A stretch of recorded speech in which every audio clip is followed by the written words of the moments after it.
Hi everyone, welcome to the 29th of July illustration. We're almost there and it's super exciting because today is the last day and the series will finish, which I'm a little bit sad about because I actually really enjoyed it. But let's talk about the illustration. So today I'm doing something which actually I really loved the end result of, and the color combination works really beautifully as well. So I began by picking the main color, which I wanted to be the Cascade green, and I'm using the Daniel Smith watercolor palette again. I will link it up in the card for you, and to pick a complementary color I went with Aussie Red Gold, which is a beautiful coral vibrant color, and the the Cascade Green is a very much a color that separates in pigments, and that means that you can get this beautiful textural effect as well as colors. It's not a flat color by any means. It's got beautiful greens and blues and even some sort of beige in there, or some sort of light brown. I'm not sure, but I can pick up something there. Also at the top I have swatched out the Schmincke Gold. Then for the green I will use Rich Green Gold by Daniel Smith. Okay, so here is the composition, which I am drawing these cute little berries and then the other flowers, which I have done similar thing already before. They are sort of inspired by seed pods of flowers that I've seen in nature. So what I want to touch today or talk about is I wanted to kind of finish this series with sharing some tips and tricks that help me with overcoming or at least making the long-lasting COVID symptoms a little bit lighter. So if you don't want to hear anything about COVID, then you're very much welcome to mute from this point and play your own music and enjoy the illustration. I will, but I think me sharing what helps me on some days, and then other people I'm sure will again join in and leave comments what helps them. I will leave the video in the card up there for you to check out, where I have described all the symptoms that I'm still lasting. So I think that I'm pretty sure I had COVID in February, but I haven't been tested for it, and I'm about to have an antibodies test next week, which I have been warned now that they're quite what's the word, unprecise or incorrect at times, so even if it comes negative, it means nothing basically, but if it comes positive, then I think it's more likely, obviously, that yes, you did have it. So anyway, and actually I saw a doctor yesterday that was saying to me that she saw patients and people that was 100% COVID, and they have been tested at the hospital for those antibodies, and the test came back negative, and she said this was just so strange because it was 100% COVID, and coming from a professional, it was very reassuring. And finally I met a doctor that seems to be very knowledgeable and just a beautiful person. I think a doctor foremost has to be a compassionate human being, and once that happens, you feel so much better after you leave the doctor's practice. So this brings me to the first point. So what do I find helpful to overcome these symptoms is finding a good doctor. Now I have seen 5 specialists at this point, and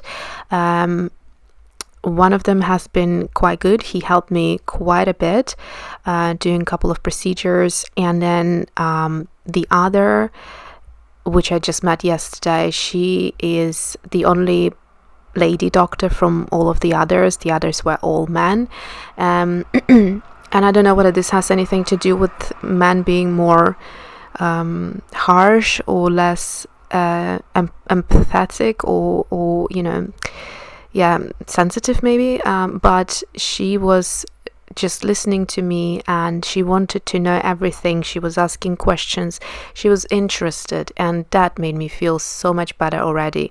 And I felt like for the first time I was getting, some sort of answers from a doctor actually, rather than researching myself or hearing things on the news, or from people that have gone through COVID and still having the long-lasting symptoms. So that I would definitely recommend, because sometimes you may think it's COVID, or you may think it's something else, or whatever. You do need professional opinion. And one thing I would say, if you come out of a doctor's practice and you feel in a way more frustrated or more depressed about your situation, then that's a sign that you do need to find a second opinion. I'm always like that. If I meet a doctor, in fact I already did like that. I had a phone consultation, very expensive phone consultation. I mean, it costs a ton of money to do it privately, but he was just so aloof, and he was just so completely I didn't like it at all, so I ended up cancelling him and finding a different doctor. So I think it needs to be very much cutthroat, and you do have to get to the right person that you feel is answering your questions and is helping with the situation. So number 2, I would say drinking loads of water. So in those days when I feel particularly bad, I make sure I drink even more water. But regardless of anything, juices and those unnatural carton juices, whatever, doesn't count. Obviously teas don't count because they dehydrate, or they just don't hydrate as well, even if you have decaf as water would do. So I myself go through bottles of water throughout the day and make sure I stay nice and hydrated. Food, so that kind of goes hand in hand as well. So let's say number 3, it would be your diet. Make sure you have a healthy, balanced diet, and obviously make sure you eat nutritious food, and you have enough oily fish in there. So salmon is very good for you. Chicken is very good for stomach that feels quite sensitive, which COVID seems to do to you. It did it to me for a few months. I was in a very bad shape.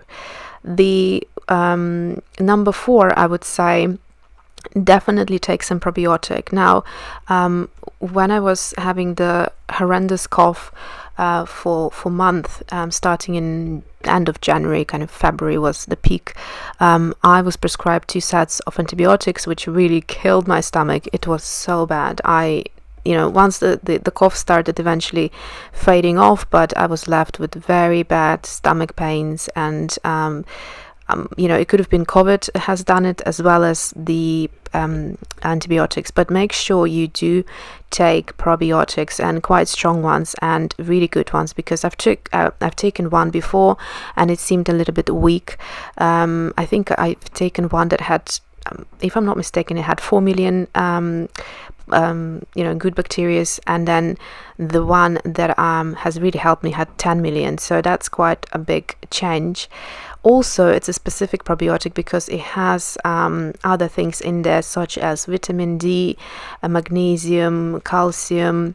So it helps you to sleep well at night and wake up feeling more refreshed and better.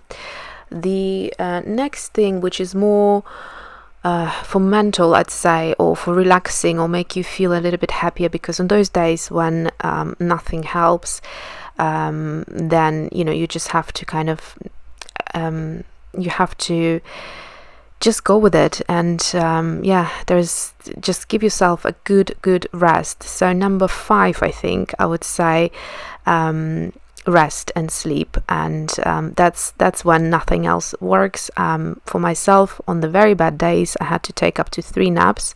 Haven't had those days in a while now, but I do take naps when I feel like I need my body to completely relax. Final a bit I would recommend that works for me is jasmine oil, which is an organic oil, and I just apply a little bit on my wrists, massage the oil and just inhale it, and that makes me feel very happy and kind of lifts maybe some sort of low mood sometimes. And yeah, so that's it. The other thing is online courses that really helped me a lot, just to take my mind off everything else. And yeah, that's it. So keep safe and positive, and see you in 2 hours.